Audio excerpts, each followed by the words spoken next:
Happy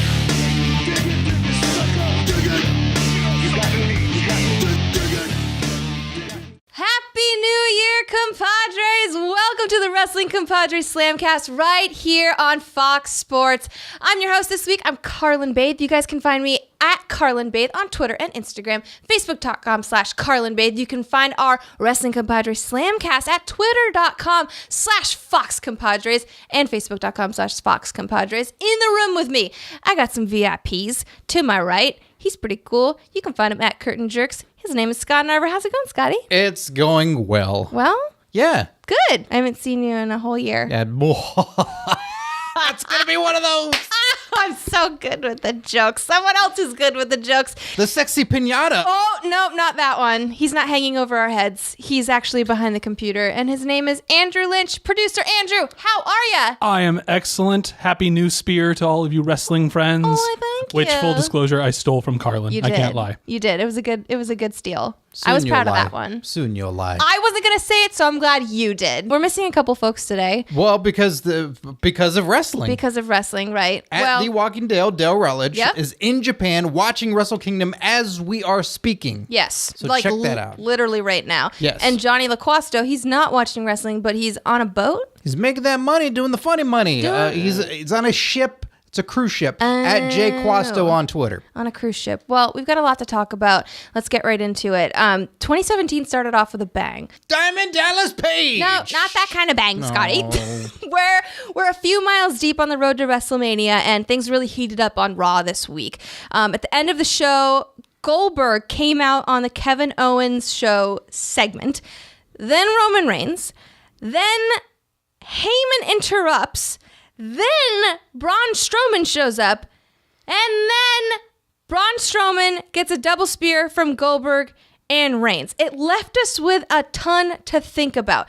Scotty, what is your biggest takeaway from all of the stories that are unfolding in front of us?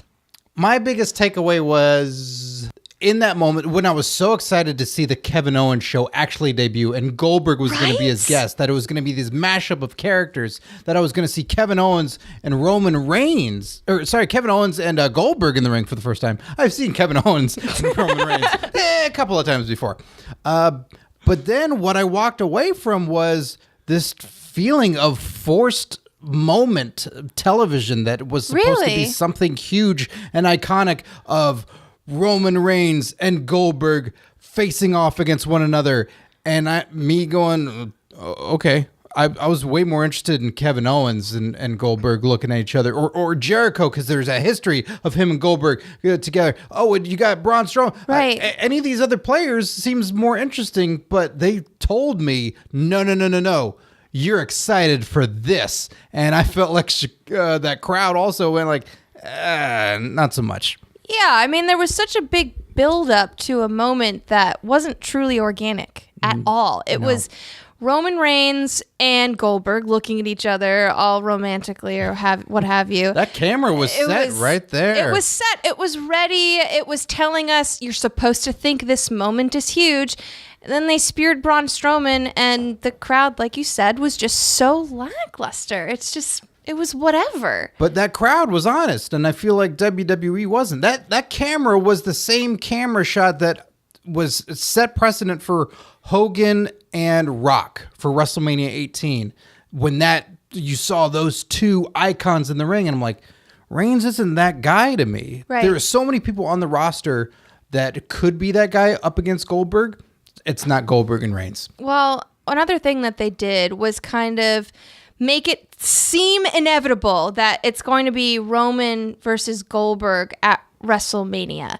Goldberg essentially said, it's either going to be you or you at WrestleMania and me. And it was like, what?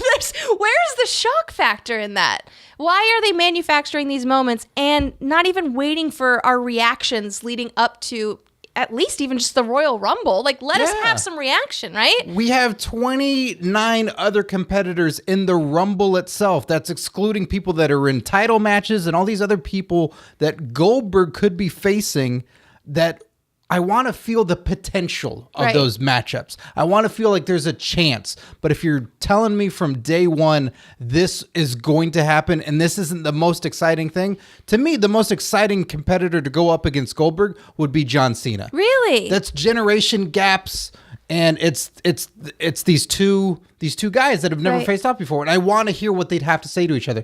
Cena and Rock, what they said to one another was amazing television. The stuff on a personal level. Now, maybe these two guys get along better on a personal level, but those two guys are the big icons of their industry. So let them face off against each other. You're trying to tell me it's Roman right now, and I haven't been on board with that in quite some time. And don't tell me before the Rumble even starts. I mean, Andrew, you hate when surprises are ruined. I feel like they kind of just blew this one. Yeah, we saw it with Roman and Kevin Owens at Roadblock, a month ahead of the show. End of the line. Roadblock, end of the line, not beginning of the line, because that's how roadblocks work. But we saw, the arena in Pittsburgh said Roman Reigns versus Kevin Owens. This is going to be the main event.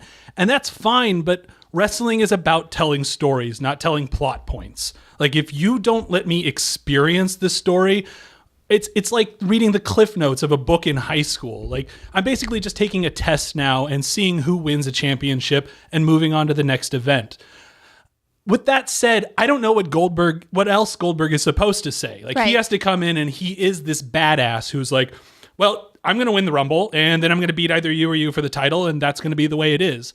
So I understand that storytelling, I guess. Sure. I just wish that it hadn't immediately pivoted to Roman, because, I mean, I've jokingly been saying this for a couple of months now, that as soon as Goldberg came back, it's like, Right. you get in the head of Vince McMahon, it's like, well, it's spear versus spear. Yeah. Like, it's that simple, done. Let's just chalk it up and move on. And it really does. It has that feeling of inevitability. Spear really versus spear. We're in quite a pickle. So, Scotty. That's a new pay-per-view. Yeah, that was a really good one right there. I'd watch Thanks. that. It sounds You're going to watch it. It sounds That's what's going to delicious. happen. You're going to watch it. This is a Raw specific problem. I don't see this inevitability fault lying within SmackDown. When I see SmackDown, I see a realism happening, like the relationship between Renee Young and Dean Ambrose, that having exploded all over social media and having to then address it on air. I see a realism between The Miz and Daniel Bryan, when Daniel Bryan essentially was being berated by Miz on talking smack, and then they had to address it within the storyline. Roman, they're not addressing anything that the universe is in cahoots about. It's just, we're gonna make him a star and we're gonna force him down your throat. I just think SmackDown is doing this so much better. And you guys know me, I love Raw, but they're just manufacturing how we feel about their superstars. It's not organic to me. Yeah, SmackDown Live is taking what is there and just revealing it. Yeah. The Miz saying to Renee Young, like, what's your obsession with Dean? You guys are sleeping together. That is something that I think a large amount of fans knew. And She was open about it. Right. Yeah. But if you're just a fan of television and you just watched the show, you probably didn't know. Right. And that was, whoa, what, really? And I think you care more about Dean. I think you care more about Renee. I think you find Miz more despicable this way. And it adds more to everyone. And it's something that's already there. And it's just honest. It's like you're saying, it's not forced at all. Right. It's simple. It's simple storytelling. And then now that's just the seed of it. And now let it grow. Now let things get crazy. Let Dean flourish and stand up for his lady. Let Miz, knock her down. Let Maurice talk down to her because Maurice feels she's in this other class than her. Yeah. Like, let it go. Well, before we speculate on how we're going to react, how the crowds are going to react, we kind of just have to see how this Royal Rumble really plays out. The language that WWE used for how the winner of the Rumble will then face an opponent at WrestleMania was that... Portuguese. They use Portuguese. Translated into English, that Portuguese stated, the winner of the massive melee, now in its 30th year, will go on to challenge for a world championship in the main event of WrestleMania this April. Now, does that mean that if the winner is a Raw rostered wrestler, that they will then challenge for the Universal Championship? Or will they have the choice to challenge for the WWE Championship. That's on SmackDown. I mean, what is that language telling us right now? What that language means right there is we don't know yet. We're going to cover our ass up until the Rumble so that way we can make a decision then in case we come up with some cool, crazy idea. That's what that means to me. He's not wrong. You know what? I do see that in the fine print down here. There's an asterisk after April. And it Vince says changes his mind a lot. I mean, I do see that being the case where maybe they're not 100% sure, but what would you like to see, Andrew? I personally, I would like to see the winner of the Rumble get to choose which title they go after. Mostly because I'm ready for a trade. I'm ready for some kind of superstar movement. They teased it a little bit with Dolph. They teased it a little bit with Sami Zayn. I'm ready for someone to switch rosters. Scotty's laughing. Why are you laughing? I'm laughing because it sounds like something bad happens on a tour that, medically speaking, they have a superstar movement. So they have to go see a doctor and take a pill. Jesus. I think it's weak. I think that's no good. I think what has to happen is if you win, you stay on brand. If if you win for Raw and let's say you're Chris Jericho and he goes to Mick Foley and Stephanie and says, oh yeah, I'm not going to fight the champion here. I'm going to go to the other show and fight that champion. So you're just able to leave what show you're on and go to another show because you feel like it. Like a cop-out. Yeah, and you're ducking the champion that is on your show and you're not going to fight them. That immediately perceives you as weak, that champion's too hard. So I'm going to take a lesser champion that isn't as important and that I feel I can beat. So who are you then? I think it's hard to say that someone's weak after they best 29 other competitors, personally. I also think, it's the Kevin Owens show. If I'm a lower tier Raw, if somehow Sami Zayn wins the Royal Rumble or something like that, I'm going, cool, thanks for the title shot. See ya, Steph. See ya, Mick. You have not been using me properly. I'm going to go make SmackDown the Sami Zayn show. But why not say, you guys didn't believe in me. You didn't give me the opportunities. I'm going to make Raw the Sami Zayn show. This is my show now because I won the Rumble and I'm going to shove it in your faces. Those are both very good points. I personally would like to see the person who wins the Rumble battle for their brand. I wouldn't like to see a trade happen. I wouldn't like to see them choose. I want them to be told, you're going to battle for the Raw title. You're going to battle for the SmackDown title. I want to see that happen, and I want to see some fight out of them. Like Sami Zayn's a perfect example. If he were to fight for the Raw brand and to show the WWE Universe, this is what I'm made of. This is what I can show you.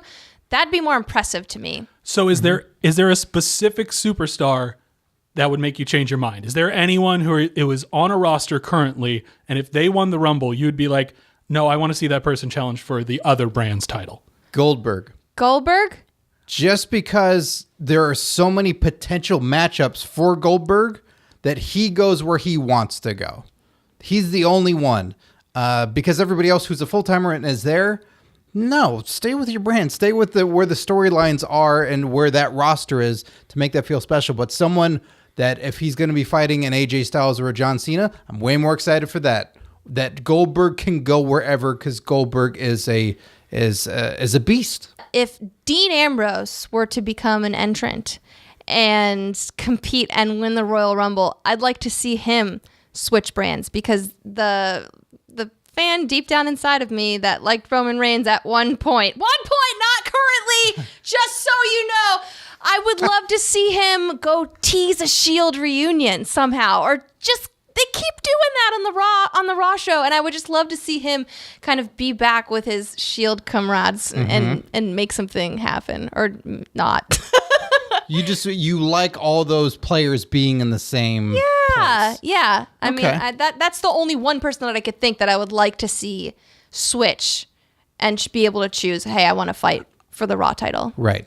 I think that's fair because this is kind of a larger point. I missed stables in WWE. So it would be fun to have another, because I feel like if you had a Shield reunion, the inevitable next course of action is, oh, you put him up against the New Day, or oh, you put him up against the tag champs. I think it'd be fun to have a stable that isn't competing as a tag team, but is just like, we are a group of guys who are going to go out and try to win all of the individual titles that we can. Right. And then Dean gets to hit Seth in the back with a chair. And they almost had that with the club and then separated them. So, but I agree, Andrew. I miss Sable too. She was great. She was great. Stables, stables, whatever you want. Something I do miss other than a good stable is a good Dean Ambrose. And boy, did we ever get a good Dean Ambrose on SmackDown Live this week.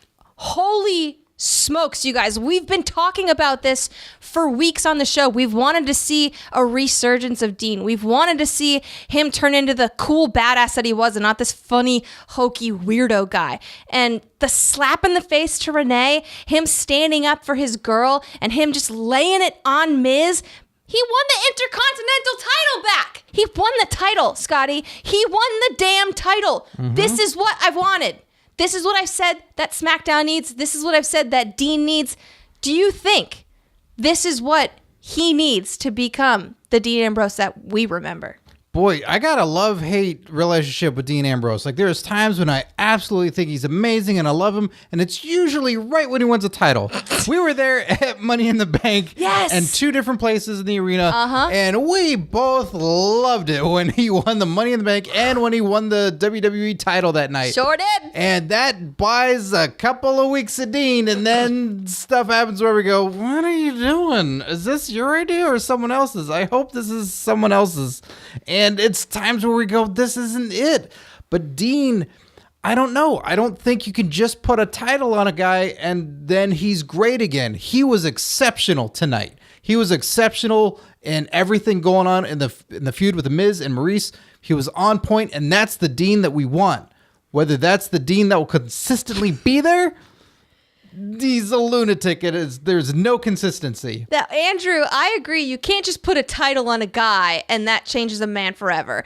What's it going to take for Dean Ambrose to consistently stay the Dean that the universe wants to see, or the Dean that we know he can be? I'm going to disagree with your premise right off the top, honestly. Sure. Like, lunatic fringe Dean is great, and the whole unstable angle, it's great. I like funny Dean in that unhinged funny way. I like Dean dressing up as the Mountie to screw with people. I like Dean being security and standing behind Miz. These are things that are kind of funny to me, but at the same time, it's Miz putting his imprint on the show and whatever program he might be in. But I think the answer is Renee. Like, Renee is her involvement in an on-screen feud is so novel still. Like, she's someone that we know, we recognize within the program. Everyone likes Renee. And so for her to all of a sudden be not in the ring as a wrestler, but to be in the ring doing promos, in so much as she's turning interviews into promos, to have these interactions with The Miz, to have these interactions with Maurice, it's just something new. It's something surprising. And that's the best part of SmackDown Live to me. That 2-hour window, I never know what I'm going to get. I don't know if I'm going to get American Alpha beating Randy Orton and Bray Wyatt for the tag team titles. I don't know if I'm going to get Dean Ambrose turning the skull-crushing finale into a Dirty Deeds and winning the Intercontinental title. I don't know what I'm going to get in SmackDown, and that's the best part. And while that was cool, that's not even, to me, the highlight of the show.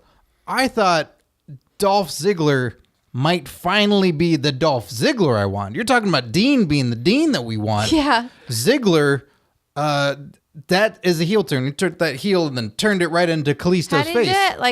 He took the foot and then right in the face. They've been talking about this super kick forever, that it's so deadly. And Kalisto came out to make a save, and nope, Dolph didn't want any of it and gave us all that exposition, hovering over him and telling him, and then going in the locker room, throwing a fit, getting in a skerfuffle with Apollo Crews.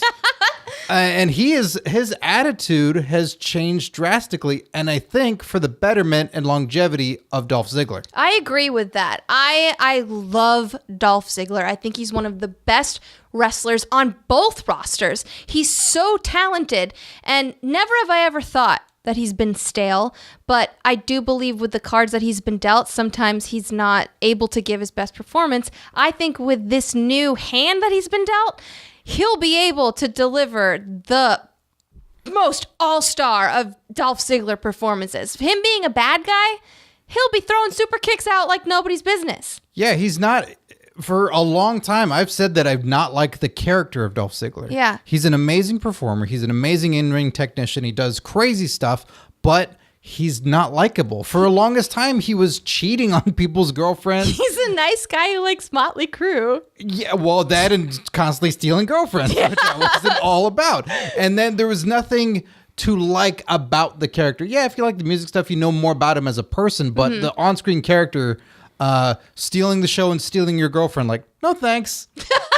No, I'm going to boo you. I don't care if you're a good guy. That sounds terrible. I don't want any of that. But now, if he's a jerk again, I can get behind booing a jerk in the right way. Something else that I'm really looking forward to seeing how it plays out is AJ Styles versus John Cena. They signed the contract on SmackDown tonight. Scotty, you're shaking your head. You're shaking your head. It's in no way negative. It's thinking about what those guys do in matches alone. Yeah. That they top themselves every time. Being at SummerSlam this past year in Brooklyn and seeing that match live was incredible. I mean, these are always 5-star matches. How can they top our expectations this time around? I don't know. James Ellsworth in a shark cage. Who cares if they're doing that on Raw? Do that too. Just put him in a shark cage. The war of words is something, and AJ Styles having 3-up on Cena, and their war of words tonight was great. Yeah. AJ, the more personal attacks that SmackDown Live is making on Nikki Bella, just all these people that they're doing these digs that we know to be true. The stuff with Dean, the and realism, Renee and Miz is just, it's so good because we already know these things and they're just getting further in there. So AJ just laying into Cena, talking about all the stuff that Cena had addressed about The Rock on Talking Smack and saying, oh, you went back on your word. It's so good. It's so good. So them adding all of this now, because that match at SummerSlam was hot-shotted. Like there wasn't a whole lot of story to it. And now they're putting it in there huge for the Rumble for a San Antonio crowd. It's going to be massive. Andrew, for you, what's it going to take for this match to really be that blockbuster match in your mind? I don't think it has to surpass expectations. I think it just has to live up to expectations. Sure. We know what we're getting with John Cena in the ring. AJ Styles is going to elevate Cena's game even further. It's going to be a spectacular match. The storytelling is going to be great. I'm not worried about that. I come back to our conversation earlier about Raw and forced situations versus organic situation. This is what Roman Goldberg, if we get that, is supposed to be. This is, if you're Vince McMahon, if you are the powers that be, Cena Styles is the match that you book to try to sell the most tickets. What makes it so spectacular is it's the match that we want to. And so rarely do you get that confluence of events. And that's when wrestling can be at its best, is when the resources of the company, like WWE, are behind two wrestlers. And we're sitting here just waiting in anticipation for them to go at it again. I don't think we have to worry about it living up to expectations because the stage has been set. Like, as long as WWE doesn't screw this up, this is going to be amazing. Ronda Rousey. She's pretty great. She's fabulous. But she lost at UFC 207 to Amanda Nunes in the first round by TKO. It was brutal. It was disheartening. It made my stomach hurt. I felt horrible from her. I looked at her like a superhero who just deflated before my eyes. Scotty, I know you're a big UFC fan. Mm-hmm. I know you love Ronda Rousey. I like Ronda Rousey. I'm not a huge love, but she's amazing. She is amazing. She's a hell of a fighter. She's only lost twice, and she's losing to the best people who are champions. People got to lay off of her a little bit. Yeah. They're very hard on her about this loss. Yeah. All the things you go through in life, if you fail twice, that's pretty good. Pretty good. You're doing a pretty all right job. She's amazing, and the sport is ever evolving. That's the thing to keep in mind. Like, they're the best. Like, they've studied her forever because she was so good, and now they're playing her game and beating her at it. So, okay. If she were to come to WWE, say she takes this loss, is done with UFC, comes to WWE, would the WWE universe would the WWE universe accept her with open arms? Or do you think people would push her away? No, I mean, think about what Brock did. Brock, yes, he started in WWE and made the transition. It's a legit athlete.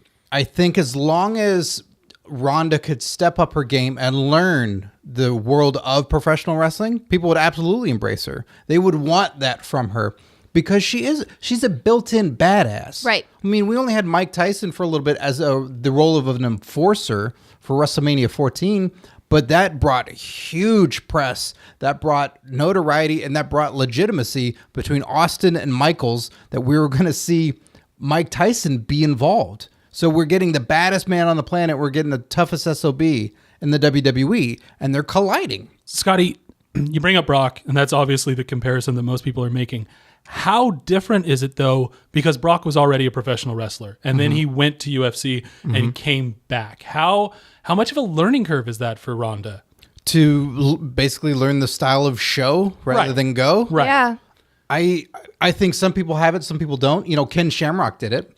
And Ken Shamrock was in a weird era where debatably, I don't think he was trained entirely properly. Kurt Angle, you know, obviously we all know he's an Olympic gold wrestler, and he was trained properly and is one of the best. He's just excelled in every way possible in the world of professional wrestling.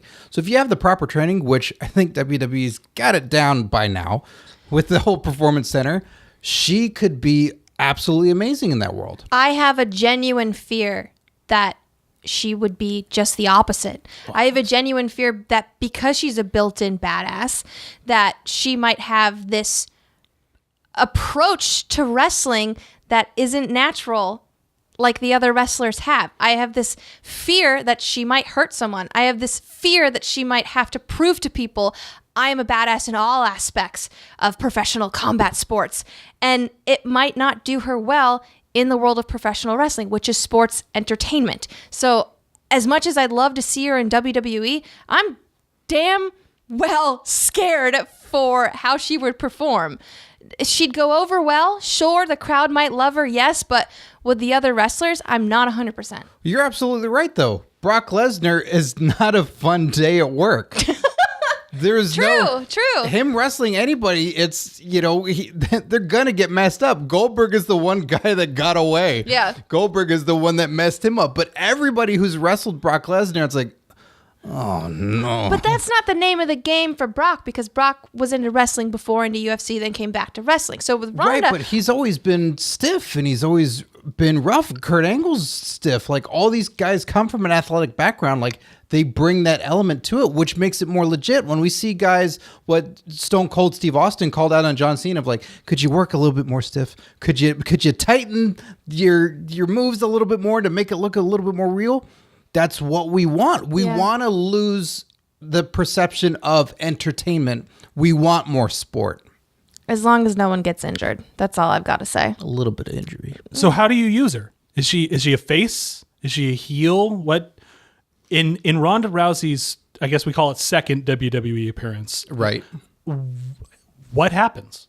She is, I think initially anybody who walks through that curtain is a face. Everyone's excited to see them. It's cool that they're there, but Ronda is a bad guy. Ronda's a bad gal through and through. Like, she would be a bully. She would be the one pushing Bayley around. She'd be the one pushing around Becky Lynch because she's legit. She's above it. She's, just better than everyone. She has a win-loss record in the world of mixed martial arts. It's what Brock is. I think that legitimate athlete has to be that, and she has to be hated because the perception is she's so much better than them athletically in a real competition setting to run with that. And over time, yeah, maybe people love her, but I think she's bad.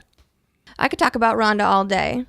Do it. I dare you. No, I don't want to. You can't stop or drink water. No, see, I'll get thirsty. No blinking. Something that you can talk about all day, though. Yeah.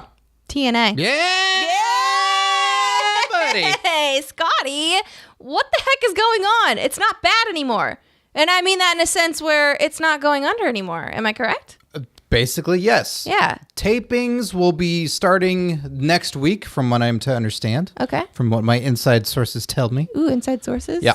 With spirit fingers? Yeah, they got spirit fingers. Okay. Spirit Squad actually told me this. that Kenny's still looking for a job. Oh, Jesus. Anything is now possible in the world of TNA in 2017. Billy Corgan is unfortunately out, but tapings are starting. All the shows that have been recorded previously have aired. Total nonstop deletion occurred. We got a new baby coming. We do? Yeah. There's the volcano. Yeah. Okay. Rebby and Matt Hardy are having a new baby. Yes. Because of... You can't have an old baby. No. That's not... I mean, well, hold on. Broken Matt Hardy could have an old baby. You know what? It's possible. That I would believe and possibly watch. But yes, they're having another boy. Maxill's going to have a tag team partner. And there was a volcano with like a blue dust explosion to reveal the gender of their baby boy. No relation to Gold or Star. If I were to have a baby and have a gender reveal, I don't think I'd go the way of a volcano. Maybe because it's been done? I was just thinking maybe something more simple, like you cut into a cake. Oh, is the cake pink or is the cake blue? Well, you say simple. That's incredibly simple for the Hardys to pull off. Oh, volcanoes? As is all of 2017. Like, anything is now possible. We have some champions in place, and I'm really excited for what it's going to be because... Unfortunately for TNA, they have to tape a lot in advance. Yeah. And sometimes spoilers get out there and people know what's going to happen. As of this moment, no one knows. No one knows what's going to happen. Nothing. The landscape is wide open, and that's super cool. For a fan like you, that's amazing. That's totally amazing. You have to avoid spoilers like the plague, I'm assuming. Yeah, there are people that want to put it out there, but I don't look at it. I don't want to know. How do you feel about Billy Corgan no longer being in the picture? Does that affect you and your fandom for TNA? Yeah, it does. Because you want anybody that's that excited to be a part of something, no matter what it is. Yeah. You want that passion there. And that guy had it, and it didn't work out for all business fronts and whatever happened backstage. I don't know, but hopefully everyone that's involved now is still excited and ready to go. I mean, when we had Spud on a few months ago and talking about, if you look at the wrestling we do, and the show that we have, and you take all the other stuff aside, all the rumors you've heard, all the nastiness that's around it, and you just move that away, they got a great wrestling show. They do. They got great performers there, and that's got to be seen and got to be embraced. Going back to the gender reveal, Yes. Don't you think it would have been better if he had a dilapidated boat, but two of them, and then one underside was pink and one underside was blue, and he had to flip them up to then block shooting fireworks, and that's how he found out. So a little 3-card Monty-esque, like Sure. we're talking here. That's What is very that? elaborate. I mean, that's I just couldn't pretty get that elaborate. image out of my head. You don't want to go simple like a volcano? Maybe that's the way to go. I don't know. Andrew, for someone who is much more like me, watches a lot of WWE, we cover WWE here at Fox Sports. What excites you about the possibilities of this new era of TNA? So I've essentially tuned in for the Matt Hardy produced TNA specials over the past 3 months or so. Anything total nonstop deletion, anything delete and decay related, I've been in for it. It's kind of started to sell me on TNA. Like I'm not against TNA. Sure. I like all wrestling. Scotty has really been selling me on TNA for the past few months. So it is that the blank slate. The problem with jumping into a wrestling promotion you're unfamiliar with is that you are unfamiliar with essentially everyone. You know none of the stories. This seems like a spot where I can jump in and just kind of start from scratch. So in that vein, Scotty, as a WWE themed fan, Yes. what do I need to know? What's coming in 2017 for the Hardys, for guys like, Triple E or whoever it might be? What do I need to know about TNA? You need to know that Eli Drake is one of the next big things. Eli Drake on a microphone is parallel to none. Like, there is no one that can touch him right now in Not WWE. even Kevin Owens. No. Chris Jericho. No. That AJ is Styles? like that alone is it like No one talks trash like Eli Drake. because I know how much you love Chris Jericho. Yeah. I know how much you enjoy some of these big talkers in WWE. So for you to sit like That's no mind-blowing. hesitation, yeah, They're because those guys are putting on other elements of great promos. Sure. Jericho's playing with a crowd like nobody else. But a guy that talks trash reminiscent of The Rock, that is Eli Drake. Is the crowd as into it? Oh, absolutely. They are trying to do what happened with The Rock they're trying to sing along with The Rock, and The Rock's telling them no. They're trying to play along with Eli Drake because they learned all the rhythms, they learned all the words, and Eli is turning it on them and not allowing them to be that because he's a bad guy. Yeah. He is so great, and because of TNA, because it's not the heavily scripted show where you're going to say all these words and wait for them to say their words. No, that guy goes and he is learning how to play a crowd, and he is doing it exceptionally. Scotty, are there any specific females that we should keep our eyes on? Any specific knockouts? In what way are you asking me I that? mean, like their wrestling skills, you know. Oh, I see. Is there Not for Dayton. No. Okay. You're always on the Dayton mindset. Well, when Scotty. one's single, yeah, they try. Yes, there are two that spring to mind right away. Sure. Number one, the one who sat in that chair a couple weeks ago. Brandy Rhodes. Brandy Rhodes. No way. Yeah, way. I'm expecting a lot from her. As is everybody. Yeah. And I think she is for herself, too. She's got a lot to prove. She's got a lot of fire. Mm-hmm. And so Brandy Rhodes is going to be doing some awesome things, I think, come 2017 in TNA. The other one is the current Knockouts champion, Rosemary. I've heard a lot about her from you. Oh, she is an act unlike anyone else. What makes her so special? Because she is a new character. Okay. I've never seen a female wrestler pull off a character like this that is so true to it.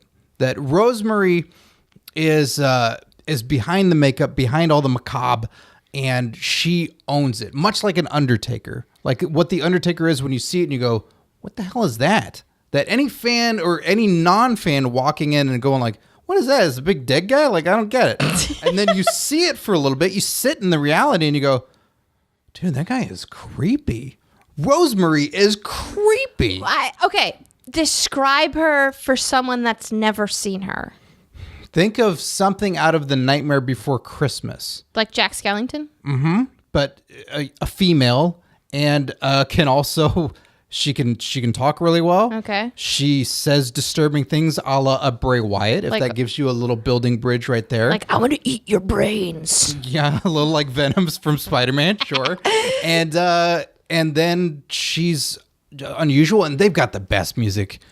Decay has the best music right now, too. They have the Nobodies by Marilyn Manson. Oh. That is such a cool song, and it fits them so well. WWE's been doing great of like matching songs and entrances to performers, but that one just nails it. That's like, it feels like the last gift of Billy Corgan to be like, this is the full presentation and package for Decay is that song. Well, that's just lovely. I mean, you've got me sold, Scotty. I think you've got Carrlyn sold. She might disagree. Sounds like sold to me. Fans, give it a shot. If you haven't watched it in a while, just tune in, see what's going on. Check out Eli Drake alone. Just go look up YouTube Scotty, Eli Drake. I'm so busy. It's another thing to add to my plate of things to watch.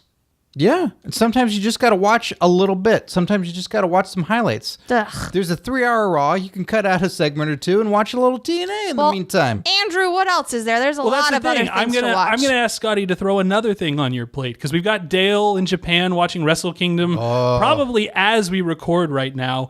Ring of Honor is huge in the indie scene, but I know less about Ring of Honor than I know about TNA, and so that seems like the next promotion I'd really love to get involved with. And Scotty, what's my entry into Ring of Honor? I mean, Ring of Honor, one of the things that we were talking about earlier about the athleticism of a Ronda Rousey and a Brock Lesnar and what Goldberg is, just that hard-hitting style. That's what Ring of Honor has and what is so beautiful about that promotion. And, you know, someone that we had on the show a little while ago, Adam Cole. And the Young Bucks. And the Young Bucks, yeah. Those, they're... I'm going to put this in the nicest way possible. They are mischievous assholes. They are just the biggest assholes in the world. That's the Bullet Club. They're great, though. You hate them. Wasn't that You your love hating nickname? them. That was your nickname in middle school. Mischievous asshole? Yeah. Plural. Yeah. That was me. Yeah. These are my Hot Wheels. Yeah, they are great bad guys. And now with the addition of the American Nightmare, Cody Rhodes getting in the Bullet Club, I don't know what's going to happen with all that, but they're great over there. And the Briscoes, those guys are an act like no one's ever seen either. Those guys are total wackos. Wow, what an episode. Whoa. I can't wait for the next stop on this road to WrestleMania. Sure. It's getting crazy already. And the drive to TNA Town. Boy, Jesus. And the tunnel to Lucha Undergroundville. Well, before we end the show, we want to give out our best of the month at what they do. Oh, yes, it is that time. I'm going to go around the room in a triangle because there's only 3 of us. Sure. And starting with Scotty, who do you think was the best of the month of December? Yes, 2016. 2016 at what they do. The greatest undefeated wrestling baby of all time, King Maxwell Hardy. The best. In-ring debut at Impact and defeated Rockstar Spud. What an upset. What an upset. Yay. I'm glad you're excited. Andrew, can you top that? Chris Jericho. I mean, he has to be on the list every month. The image of him hovering above the ring in the Shark Tank will be one of the indelible moments of 2016 for me. Just absolutely incredible. I understand now that they did that just so that they could have that image on the promo posters for Royal Rumble. But I'm very glad that they did. The imagery itself is just imprinted in my brain. That Max L could beat him. No. The best of the month for me, in my opinion, is Renee Young. And I know all of the things that have happened with her have come to a head at the beginning of January, and we're talking about the month of December. But everything that happened in the month of December kind of led to her getting slapped in the face this week on SmackDown. So she is just incredible. She keeps such great composure. She handles every pay-per-view professionally, every interview professionally, every backstage segment professionally. She's not wrestling in the ring yet, but I mean, could she? Maybe. She's just really kind of bringing it all right now and staying extremely professional at the same time. So, how's her hair? Her hair is just, Scotty, you know how I feel about her hair. I'm obsessed with it. She's my hair inspiration. I just want her hair to look like hers, and it doesn't. It's just never going to, but a girl can dream. That's a great way to end the show.